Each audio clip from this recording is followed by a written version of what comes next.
Hello दोस्तों, स्वागत है आप सबका मेरे YouTube channel best online medical lectures.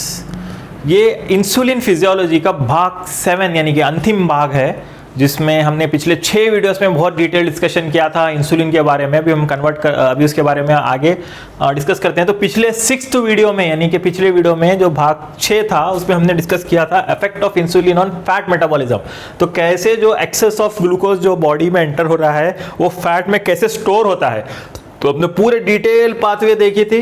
जिन्होंने मिस किया है मैं उनसे रिक्वेस्ट करता हूं आप मेरे चैनल के प्लेलिस्ट में या चैनल में जाकर देखिए इंसुलिन फिजियोलॉजी पार्ट 6।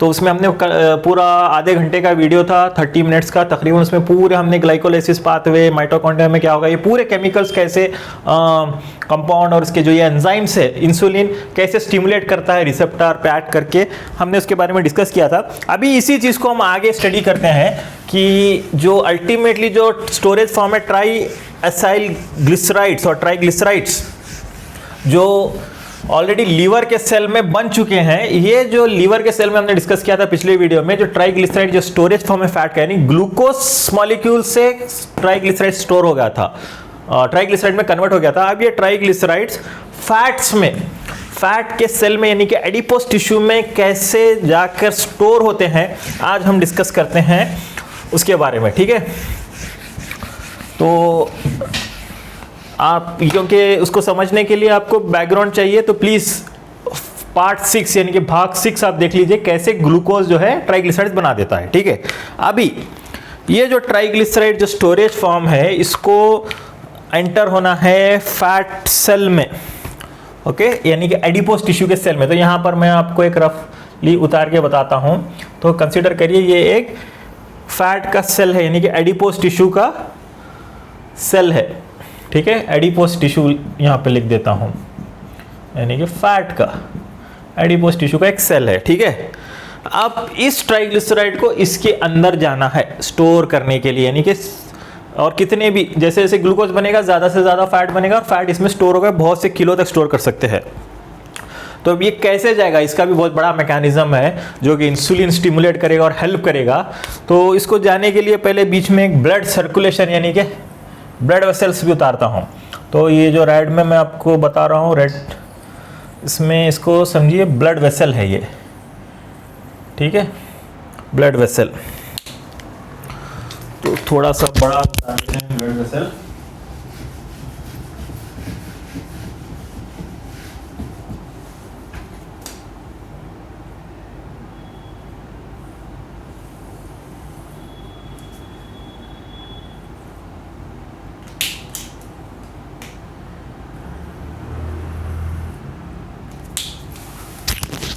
ठीक है, ये है ब्लड वेसल, ये है फैट का टिश्यू।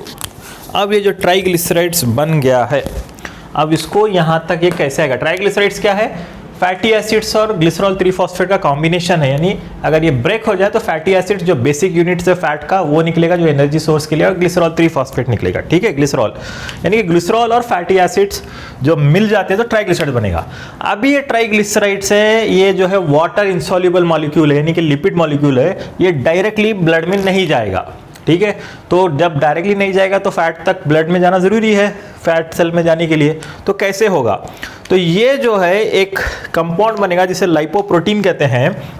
तो यहाँ पे ध्यान दीजिए, तो एक लेयर बन जाता है फॉस्फोलिपिड का।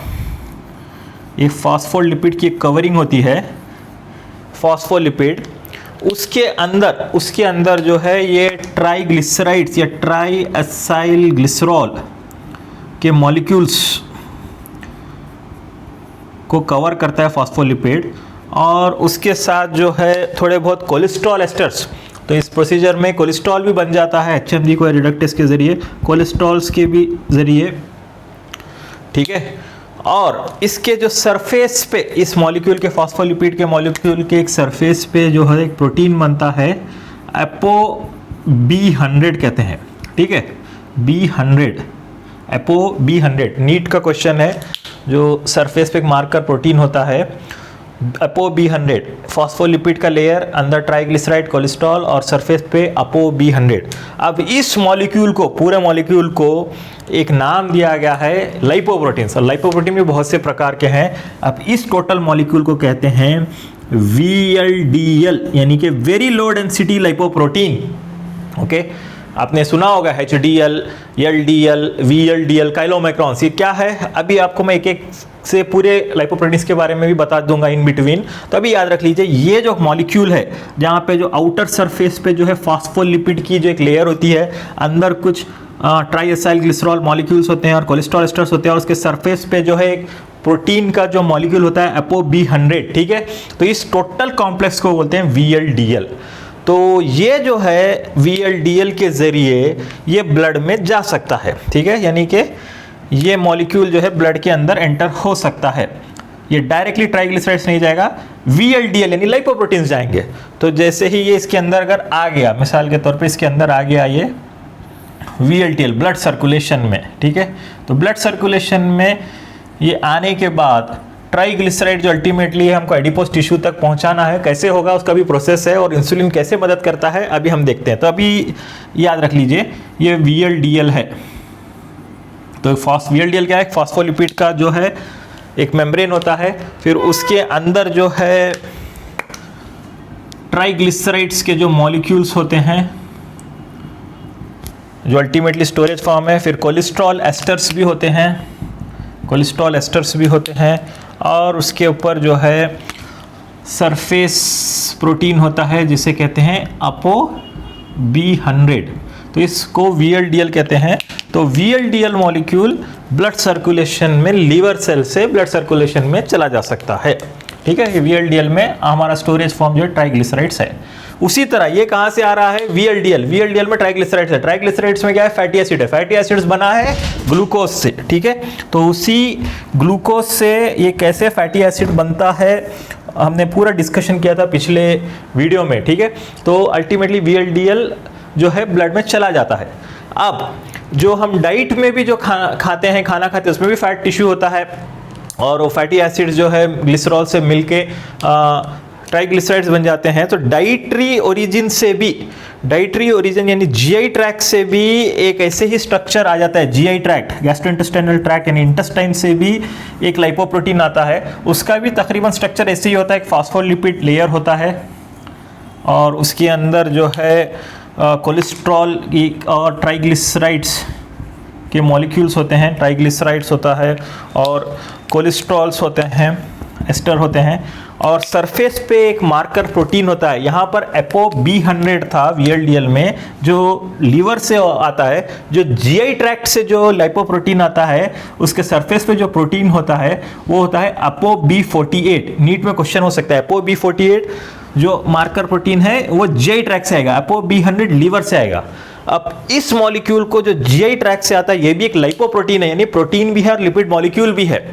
तो इस लाइपोप्रोटीन का नाम है काइलोमाइक्रॉन, जो जीआई ट्रैक्ट से आता है। तो काइलोमाइक्रॉन और VLDL दोनों लाइपोप्रोटीन है। बेसिक फर्क क्या है? काइलोमाइक्रॉन जीआई ट्रैक्ट से आएगा ब्लड सर्कुलेशन, और ये लीवर से आएगा, और उसके जो सरफेस मार्कर प्रोटीन है ApoB100 है VLDL में, और ApoB48 है काइलोमाइक्रॉन में, ठीक है। उम्मीद करता हूँ इतना आपको समझ में आ गया होगा। अभी हम टाइमिंग इसको, ये स्टोरी को यहाँ पे रोक देते हैं। VLDL जो लीवर्स में ग्लूकोज के जरिए लीवर में बन गया और डाइट के जरिए काइलोमाइक्रॉन ब्लड सर्कुलेशन में आ गया।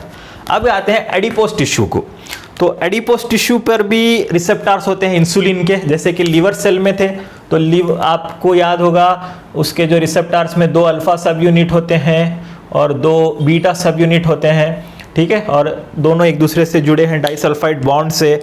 तो जब इंसुलिन मॉलिक्यूल जो ब्लड के जरिए एडिपोज टिश्यू के जो रिसेप्टर्स पे एक्ट करेगा, वो भी बहुत से केमिकल रिएक्शंस होंगे। उसमें से एक इंपॉर्टेंट प्रोसीजर क्या होता है? सरफेस पे ग्लूकोज ट्रांसपोर्टर्स होगा। कौन सा ग्लूकोज ट्रांसपोर्टर्स?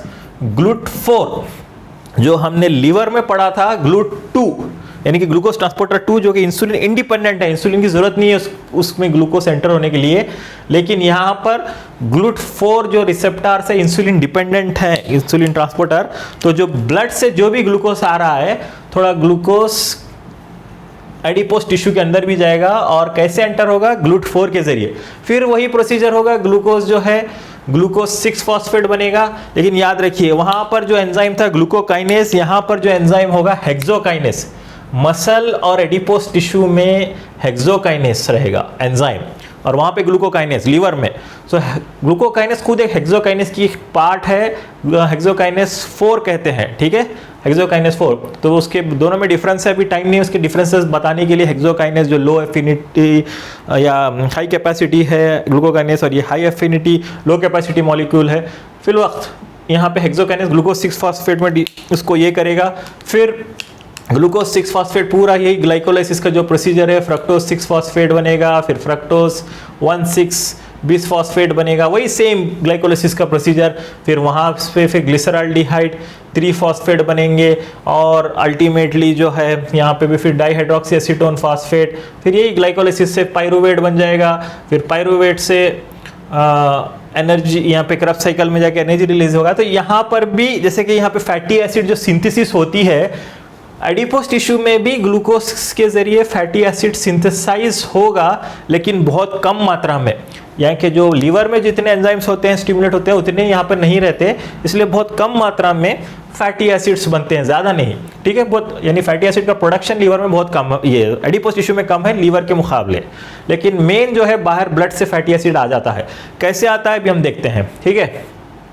तो ये जो फैटी एसिड्स जो ब्लड में है, ब्लड में जो ट्राइग्लिसराइड्स है, इसको ट्राइग्लिसराइड्स को ब्रेक करना होता है, ब्रेक करके फैटी एसिड्स को लेना होता है, ठीक है। अब वो इंसुलिन लेगा, कैसे लेगा मैं अभी आपको बताता हूं। उससे पहले और एक चीज बता दूंगा मैं, जो एडिपोज टिश्यू में एक एंजाइम होता है, एडिपोज टिश्यू में एक एंजाइम होता है जिसका नाम है लाइपेस। लाइपेस यानी जो लिपिड को ब्रेक करता है, लिपिड मॉलिक्यूल को ब्रेक करता है, यानी कि ये ट्राइग्लिसराइड्स जो है, ट्राइग्लिसराइड जो मॉलिक्यूल है उसमें क्या है, ग्लिसरॉल और फैटी एसिड है। ट्राइग्लिसराइड्स क्या है, फैटी एसिड और ग्लिसरॉल की कॉम्बिनेशन है।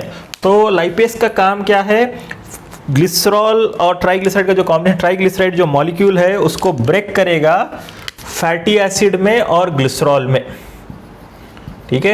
ये जो ब्रेक करने की जो एंजाइम को लाइपेस कहते हैं, इसको ब्रेक कर देगा, यानी कि जो बड़ा मॉलिक्यूल है उसको ब्रेक करके फैटी एसिड को रिलीज करेगा और फैटी एसिड एनर्जी के लिए यूटिलाइज होगी, ठीक है। तो इस लाइपेस को जनरली ये कब स्टिमुलेट होगा, जब हमारी बॉडी को एनर्जी की जरूरत होगी। तो एनर्जी की जरूरत कब होगी, जब ग्लूकोज की मात्रा कम है। तो जब ग्लूकोज की मात्रा कम है तो दूसरे हार्मोन जैसे कि ग्लूकागॉन है, एपिनेफ्रिन है यानी कि एड्रीनालिन, एपिनेफ्रिन, या हमारा स्टीरॉयड या कॉर्टिसोल, कॉर्टिकोस्टीरॉइड्स है। तो ये जब हार्मोन्स की मात्रा बढ़ जाती है, जब ब्लड ग्लूकोज लेवल कम होता है, तो यहाँ पर इसके एडिपोज टिश्यू पे उसके भी रिसेप्टर्स होते हैं, और ये जो है स्टिमुलेट करते हैं लाइपेस का प्रोडक्शन को, यानी लाइपेस की एंजाइम की एक्टिविटी को स्टिमुलेट करेगा। तो जब ग्लूकोज की मात्रा कम होती है बॉडी में, तो ये एंजाइम्स, ये हार्मोन्स, ये लाइपेस को एक्ट करेंगे ताकि जो भी स्टोर्ड ट्राइग्लिसराइड्स है उसको ब्रेक करके फैटी एसिड रिलीज करे और फैटी एसिड से एनर्जी प्रोड्यूस हो, सेल के लिए जो एनर्जी यूटिलाइज हो फैटी एसिड ग्लूकोज की कमी में। लेकिन जब ग्लूकोज की मात्रा ज्यादा होती है बॉडी में तो इंसुलिन भी बढ़ जाता है। इंसुलिन जब ग्लूकोज को ये एंट्री करेगा, और इंसुलिन क्या करेगा, इंसुलिन इसको लाइपेस को इनहिबिट करेगा, ठीक है। इंसुलिन इस लाइपेस को जो एडिपोज टिश्यू में उसको इनहिबिट करेगा, क्योंकि इंसुलिन एक एनाबॉलिक हार्मोन है। इंसुलिन जो है इसको स्टोरेज में मदद करता है, यानी कि ये जो फैट्स है, जो स्टोरेज फॉर्म है ट्राइग्लिसराइड्स, इसको स्टोरेज में मदद करेगा, ना कि इसके ब्रेकडाउन में। जो दूसरे हार्मोन्स है इसको ब्रेकडाउन में, तो इंसुलिन इसको इनहिबिट करेगा। तो ये जो एंजाइम है लाइपेस, जो हार्मोन्स पर डिपेंडेंट है, ये हार्मोन्स की सेंसिटिव है, तो इसका नाम दिया गया है इसे हार्मोन सेंसिटिव लाइपेस। याद रखिए, दो किस्म के लाइपेस होते हैं, हम डिस्कस करेंगे। एक किस्म का भी आपको क्लियर कर चुका हूं, एक टाइप का हार्मोन सेंसिटिव लाइपेस, ये जो है एडिपोज टिश्यूज में रहता है, इसको इंसुलिन इनहिबिट करेगा। इनहिबिट करने से जो स्टोरेज फॉर्म है फैट का बरकरार रहेगा। अगर इनहिबिट नहीं किया तो उसको स्टिमुलेट करेगा दूसरे हार्मोन्स और फैट्स ब्रेक डाउन होंगे, ठीक है। ये काम है इंसुलिन का। और एक काम इंसुलिन फैट टिश्यू में क्या करेगा, ये न्यूक्लियस पे, फैट टिश्यू के न्यूक्लियस में ट्रांसक्रिप्शन ट्रांसलेशन प्रोसेस को एक्टिवेट करेगा और एक लाइपेस, एक एंजाइम की प्रोडक्शन करेगा जो कि वो ब्लड माइक्रो सर्कुलेशन में ट्रांसफर कर देगा, इसकी पैदावार बढ़ाएगा। ये भी एक किस्म का लाइपेस है जो कि इंसुलिन के डायरेक्शन में, यानी इंसुलिन के इशारे पे ये न्यूक्लियस से एडिपोसाइट्स ये एक लाइपेस बनाता है, ठीक है। और ये बाहर सेल से जाके ब्लड सर्कुलेशन में जाएगा और जो ब्लड सेल्स या एडिपोस टिश्यू के बाजू जो कैपिलरी से माइक्रो सर्कुलेशन होता है, उसके जो एंडोथीलियल सेल्स रहता है वहाँ पर जाके ये चिपक जाएगा, यानी कि इससे जुड़ जाएगा। और यहाँ पे जो जुड़ने के लिए जो केमिकल होगा हेपारिन सल्फेट, उसकी मदद से ये जुड़ जाएगा, ठीक है। तो ये लाइपेस का काम भी क्या है, हार्मोन सेंसिटिव लाइपेस की तरह इसका काम भी यही है कि सेल्स ये जो ट्राइग्लिसराइड्स मॉलिक्यूल्स को ब्रेक करके फैटी एसिड और ग्लिसरॉल को ये करें, ठीक है। और ये जो लाइपेस है ये क्या था, VLDL और काइलोमाइक्रॉन्स लाइपोप्रोटीन्स थे। तो ये लाइपोप्रोटीन्स पर एक्ट करेगा, इस वजह से इस एंजाइम का नाम है लाइपोप्रोटीन लाइपेस। याद रखिए, फैट मेटाबॉलिज्म में ये दो इंपॉर्टेंट एंजाइम्स, इंसुलिन एक को स्टिमुलेट करता है, एक को इनहिबिट करता है। इनहिबिट करता है हार्मोन सेंसिटिव लाइपेस को और स्टिमुलेट करता है प्रोडक्शन का लाइपोप्रोटीन लाइपेस का। ओके, तो ये लाइपोप्रोटीन लाइपेस का काम क्या है, VLDL और काइलोमाइक्रॉन्स में से जो ट्राइग्लिसराइड है उसको ब्रेक करके ट्राइग्लिसराइड फैटी एसिड्स और ग्लिसरॉल बनाए। तो वो कैसे करेगा, तो ये जो लीवर से जो VLDL आया है और काइलोमाइक्रॉन आया है जिसके सरफेस पे ApoB100 है और इसके सरफेस पे ApoB4T8 है, ये एक इमेच्योर मॉलिक्यूल है। ये लाइपोप्रोटीन लाइपेस से इस पे एक्ट नहीं कर सकता, इसको कुछ मैच्योरिटी चाहिए, जब भी वो एक्ट करेगा। वो मैच्योरिटी कौन देगा, अब वो मैच्योरिटी देगा एक केमिकल और एक लाइपोप्रोटीन है जिसका नाम है HDL, यानी कि हाई डेंसिटी लाइपोप्रोटीन। ये भी एक लाइपोप्रोटीन है जो ब्लड सर्कुलेशन में रहता है। तो HDL का काम क्या है, HDL क्या करेगा, इसके सरफेस पे कुछ प्रोटीन्स होते हैं, वो डोनेट करेगा VLDL और काइलोमाइक्रॉन्स पे। कौन से प्रोटीन्स को डोनेट करेगा, ऑलरेडी इसके सरफेस पे जो है ApoB100 होता है, तो ये और दो प्रोटीन देगा। एक प्रोटीन है ApoC2 और एक प्रोटीन है ApoE। सो दो प्रोटीन्स जो सरफेस के जो प्रोटीन मार्कर्स है ये HDL से डिराइव्ड है, यानी HDL जो है इसको डोनेट कर देगा VLDL को और काइलोमाइक्रॉन्स को। तो अभी VLDL पे पहले से ही ApoB100 था, अभी और सरफेस पे आएगा ApoE और ApoC1। उसी तरह काइलोमाइक्रॉन्स पे भी ApoE और ApoC2 ये HDL डोनेट करेगा, ठीक है। HDL की बहुत ज़रूरत है, ठीक है। तो जब ये डोनेट करेगा तो मॉलिक्यूल्स पे इतने आएंगे। तो ये ApoC2 जो प्रोटीन है, इस प्रोटीन की वजह से ये मैच्योर हो जाएगा और ये जो लाइपोप्रोटीन लाइपेस है VLDL को ब्रेक करेगा। ये ऐसे ही लाइपोप्रोटीन लाइपेस प्लेन VLDL को नहीं करेगा, जो कि HDL से जो स्टिमुलेट हो गया ApoC2 जो मार्कर प्रोटीन है उसी को ही आइडेंटिफाई करके ब्रेक करेगा। और ये ब्रेक करके जो अंदर के जो ट्राइग्लिसराइड्स मॉलिक्यूल है उसको चबा देगा और उसमें से जो निकलेगा, क्या निकलेगा, ट्राइग्लिसराइड्स क्या है, फैटी एसिड्स और ग्लिसरॉल। तो उसमें से ब्रेक होगा, फैटी एसिड निकलेगा और ग्लिसरॉल निकलेगा, ठीक है। तो फैटी एसिड को निकाल देगा। उसी तरह काइलोमाइक्रॉन से भी ये ApoC2 जो है उसको रिकॉग्नाइज करके ये करेगा। तो HDL बहुत ज़रूरी है। अगर HDL ना होता ब्लड में तो ये VLDL को ApoC2 नहीं मिलता। अगर ApoC2 नहीं मिलता तो लाइपोप्रोटीन लाइपेस इस पे एक्ट नहीं करेगा और फैटी एसिड ब्लड में नहीं बन सकता, इसको ब्रेक नहीं हो सकता। तो उस वजह से HDL, इस गुड कोलेस्ट्रॉल भी कहते हैं, बहुत ज़रूरी होता है। अगर HDL का एब्सेंट हो या कम हो तो इसका ब्रेकेज कम होगा, ठीक है। तो उसके बाद जैसे ही ये एक्ट करेगा तो ये ApoC2 वापस HDL को दे देगा और ये जो मॉलिक्यूल है छोटा हो जाएगा। VLDL का जो मॉलिक्यूल है या कंपाउंड है VLDL का, जो ऑलरेडी लाइपोप्रोटीन लाइपेस पे काम ऐड करने के बाद ये छोटा हो जाएगा और इसमें लाइपोप्रोटीन फॉस्फोलिपिड लेयर रहेगी और बस थोड़े से ट्राइग्लिसराइड मॉलिक्यूल रहेंगे, क्योंकि ज़्यादातर ट्राइग्लिसराइड बन जाएंगे। ये जो रेमनेंट मॉलिक्यूल है, ठीक है, इसके अंदर थोड़ा सा कोलेस्ट्रॉल रहेगा। और जो सरफेस पे के कौन से प्रोटीन्स थे, एक तो था एपो B100 और ये दो दिए थे, दो प्रोटीन्स में से एपो C2 फिर से HDL को वापस कर देगा और सिर्फ रहेगा एपो E। तो एपो E ये जो रेमनेंट मॉलिक्यूल है जिसमें एपो C2 मॉलिक्यूल वो प्रोटीन नहीं है, जस्ट एपो B100 है और एपो E और छोटा मॉलिक्यूल है जिसमें थोड़े से ट्राइग्लिसराइड्स है। इस मॉलिक्यूल को कहते हैं रेमनेंट मॉलिक्यूल को IDL यानी इंटरमीडिएट डेंसिटी लाइपोप्रोटीन। तो ये इंटरमीडिएट डेंसिटी लाइपोप्रोटीन फिर से लीवर में एंट्री लेगा और यहाँ पे लीवर में एंट्री लेने के बाद यहाँ के हेपेटोसाइट सेल्स उस पर एक्ट करेंगे एपो E के जरिए और फिर से ब्रेकडाउन होगा, फिर से और एक छोटा मॉलिक्यूल बनेगा। उस मॉलिक्यूल को कहते हैं LDL यानी कि लो डेंसिटी लाइपोप्रोटीन। उम्मीद करता हूँ आपको VLDL, LDL और काइलोमैक्रॉन्स के बारे में मालूम होगा। काइलोमैक्रॉन का भी वही फेट होगा, उसका जो रेमनेंट मॉलिक्यूल है वो एपो C2 HDL को वापस दे देगा, फिर से वो लीवर में आ जाएगा और एंडोसाइटोसिस के जरिए अंदर आएगा, उसका भी ब्रेकडाउन हो जाएगा। ठीक है, तो LDL मॉलिक्यूल बनेगा। अभी इसके बारे में ज़्यादा डिस्कस नहीं करते हैं, अभी आते हैं। तो यहाँ पर जो फैटी एसिड्स जो बन रहे हैं और ग्लिसरॉल भी बन रहा है, तो फैटी एसिड्स जो है माइक्रो सर्कुलेशन से हेपेटोसाइट्स के अंदर एडिपोस टिश्यू के अंदर बढ़ जाएगा, इसकी परमेबिलिटी भी इंसुलिन बढ़ाएगा। तो फैटी एसिड्स अंदर आ जाते हैं। फैटी एसिड्स अंदर आने के बाद इसको अल्टीमेटली स्टोरेज फॉर्म है ट्राइग्लिसराइड्स। तो ट्राइग्लिसराइड्स कैसे बनेगा आपको पता होगा। ट्राइग्लिसराइड बनने के लिए होता है फैटी एसिड के साथ और एक इंपॉर्टेंट कंपाउंड की जरूरत है, ग्लिसरॉल 3-फॉस्फेट। ठीक है, ग्लिसरॉल 3-फॉस्फेट की ज़रूरत होती है। तो fatty acids as such production तो कम रहेगा, लेकिन फैटी एसिड्स ब्लड से ज़्यादा आएगा। ये क्यों? लाइपोप्रोटीन लाइपेज की वजह से।